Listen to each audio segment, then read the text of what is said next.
This is a trip that we took to Nags Head, North Carolina, and we haven't been back there since, well, 23 years, over 23 years. I first went there in 1985, and one weekend I just flipped the atlas over and decided, hey, well, that's a nice place to go, so I just took off and was going to do a day trip. And the only problem is that anybody who lives anywhere near there knows that you can't do that. Well, you can. You kind of get there, turn around, look a few minutes, get back in your car and drive home. If you were doing your day trip, it takes back then it took about 6.5 hours to get there, and now it takes 5. You can do it a little bit faster, but not really. On the way out, you see a lot of waterways and inland seas, basically inland waterways, and a lot of huge bridges that go over those.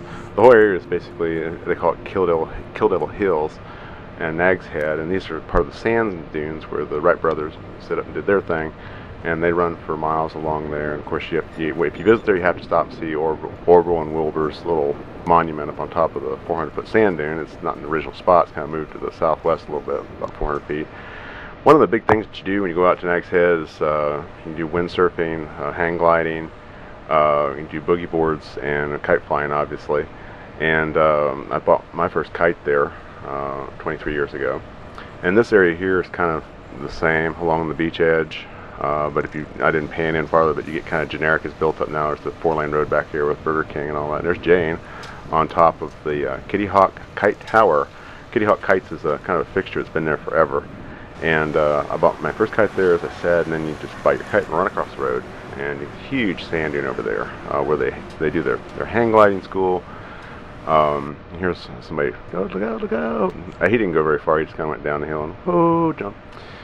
But I've seen them jump off of that and just take off. I mean, just go everywhere. So there was nobody who really was an expert flying that day. I think that was just their school going on.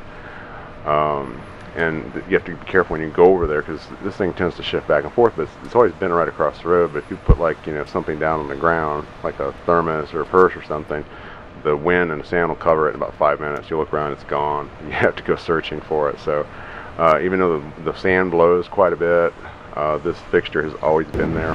We are at Jockey Ridge State Park in Nags Head, North Carolina, and Dean is attempting to get his kite into the air.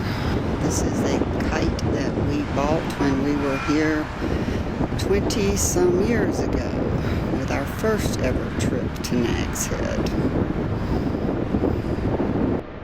As Jane indicated, yeah, it's been 23 years since we went back there, and the sole purpose of our flight was to go back, or the sole purpose of our trip was to go back and see if, in fact, the kite would still fly there. And yes, it does fly. It's a pretty heavy kite. It's a trick kite, so you have to, it's got 2 strings. You got a ball string in each hand, basically, and you pull back and forth to do tricks. So you can do twists and turns and chase people on the ground if that's what you want to do.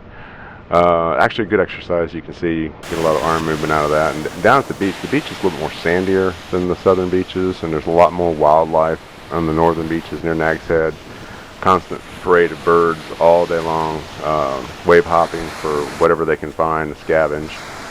And there's a lot of sand crabs. Like I said, the sand is a little bit more coarser than the south, and the water's just a little bit cooler, but not so bad.